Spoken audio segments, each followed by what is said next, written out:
Hi guys, मेरा नाम है सचिन मोदी और आज मैं आपके लिए लेकर गया हूं एक बहुत ही अल्टीमेट तरह की इनइक्वालिटी। तो चलिए देखते हैं कि हमारे इस न्यू इनइक्वालिटी के क्वेश्चंस को आप में से कितने सारे बच्चे कैसे सॉल्व करेंगे। देखिए, हाल ही में कुछ दिनों पहले मैंने आपको एक इसी तरह का एक सिलॉक्स करवाया था जिसमें कॉलम 1 एंड कॉलम 2 थे, लेकिन इस पैटर्न के अंदर आपको इनइक्वालिटी बिल्कुल अलग तरह की दिखाई दे रही होगी। गाइस, अगर आपको मेंस के पेपर में इस तरह की कोई इनइक्वालिटी दिखाई दे तो ऑलवेज रिमेंबर कि इस तरह के क्वेश्चंस को आपको with the help of options करने हैं। यानी कोई भी ऑप्शन आप उठा करके सॉल्व करेंगे और आपको आंसर करना है। अगर आप इसे विदाउट ऑप्शंस करते हैं तो आप डेफिनेटली फंस जाएंगे और आपका आंसर भी गलत होने के चांसेस रहेंगे। तो आप क्या करेंगे, with the help of option जाएंगे। अब ऑप्शन से कैसे जाएंगे, तो सबसे पहले आपको जो इस तरह की आपको ये जो इनइक्वालिटी दी हुई है, आपको सबसे पहले ये इनइक्वालिटी बनानी है। मैं डायरेक्टली आपको यही समझा रहा हूं ताकि आप सीधे सीधे पेपर के अंदर इसको करके आ जाए। तो देखो यहां पे क्या कह रहा है कि z less than u, u less than equal to a less than o, हमने बना लिया। इसके बाद हमसे क्या कह रहा है, o less than equal to o less than g और g is equal to i, आपने बना लिया। अब आगे देखो, यहां पे कॉमन वेरिएबल क्या है, a है, तो a is greater than n है, तो a is greater than n हो गया। और यहां पे क्या है, a लेस देन s है, a लेस देन है s, ठीक है, and h is greater than equal to s, h is greater than equal to s। यानी कि आपने इस स्टेटमेंट को भी बना लिया, आपने इस स्टेटमेंट को भी बना लिया और आपने इस स्टेटमेंट को भी बना लिया। आपका सबसे पहला कंक्लूजन क्या कह रहा है, यानी कि आपका ऑप्शन कह रहा है only 1a and 3c, 1a and 3c।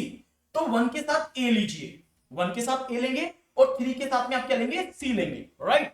यानी 1a क्या कहता है, h is greater than a, h is greater than a and less than o is equal to s।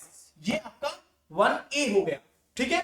और 3c क्या कह रहा है, देखो u is equal to a less than o less than g, o less than g, right. यानी कि ये आपको यहां पे दिखाई दे रहा होगा। यानी ये आपका पहला कंक्लूजन है। चेक करो इसको जरा, h is greater than a, yes sir h is greater than a की बात करते हैं, बिल्कुल h is greater than a हो रहा है। इसका मतलब है ये सही आ रहा है, h is greater than a हो रहा है ना, h is greater than a, right. यानी यहां तक सही है। a less than o, a less than o, sir ये भी ठीक है। o बराबर s, लेकिन o बराबर s की बात करते हैं तो ये नहीं हो रहा, ये देखो ये नहीं हो रहा है ना, क्योंकि यहाँ पे s जो है बड़ा है a से, लेस देन है o से, तो यहाँ पे o बराबर s नहीं हो सकता है, यानी ये आपका गलत है। जब आपका यही गलत हो गया तो ऑब्वियसली बात है ये आपका ऑटोमेटिकली गलत हो गया। इसका मतलब है ये नहीं हो सकता, क्योंकि जब दोनों सही होंगे तभी तो कंक्लूजन सही होगा, यानी पहला गलत।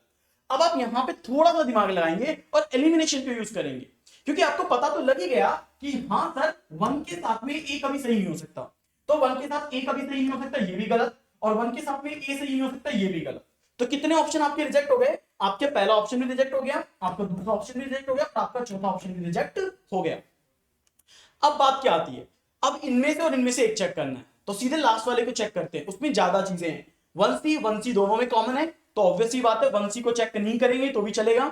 इसका मतलब क्या है, 2b या 3a या 1b चेक कर लेते हैं। इसका मतलब ये है, अब आप यहां पे आओ और सीधे सीधे लास्ट वाले ऑप्शन को चेक करो। लास्ट वाले ऑप्शन में कह रहा है ओनली 1c।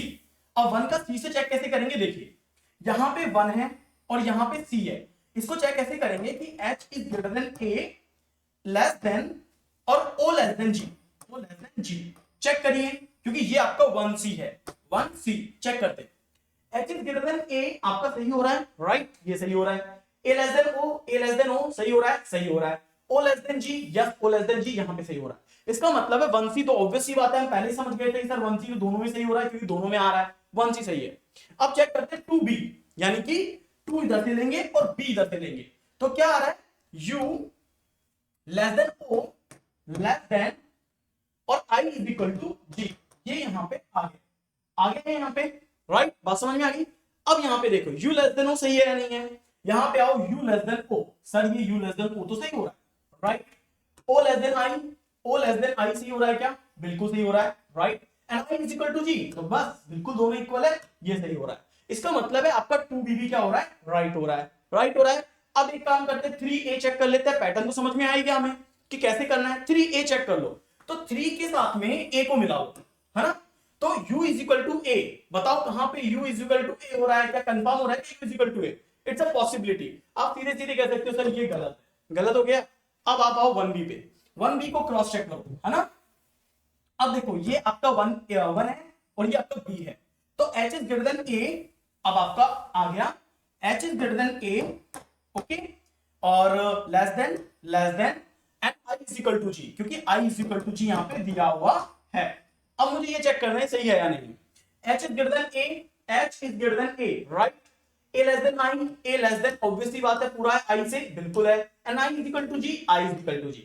आई होप तो दोस्तों आप सभी को बड़ा मजा आया होगा इस नई इनइक्वालिटी को सीख करके, और आपको समझ में आया होगा how to tackle this inequality. अगर ऐसी इनइक्वालिटी आपको पेपर में देखने को मिलती है तो ऑलवेज रिमेंबर, हमेशा याद रखना कि भाई मुझे इसको ऑप्शन से करना है, लेकिन मुझे ये बनाना ही पड़ेगा जो आपको दिया गया है। और इसीलिए मैंने आपको यहाँ पे पूरा इसका एक्सप्लेनेशन दिया है कि कैसे कैसे आपको ये सही करना है। आप इसे ओरली भी कर सकते हो। भाई क्या होगा जब आप एक बार इक्वेशन बना लोगे, आप बस सामने सामने चेक करते जाओगे कि ये सही है, ये गलत है, सही है, ये गलत है। मैंने तो लिख के ट्राई किया है कि आपको अच्छे से समझा दूं, लेकिन आपको एक या दो क्वेश्चन के बाद में समझ में आएगा कि किस तरह से इस तरह की इनइक्वालिटी को सॉल्व किया जाता है।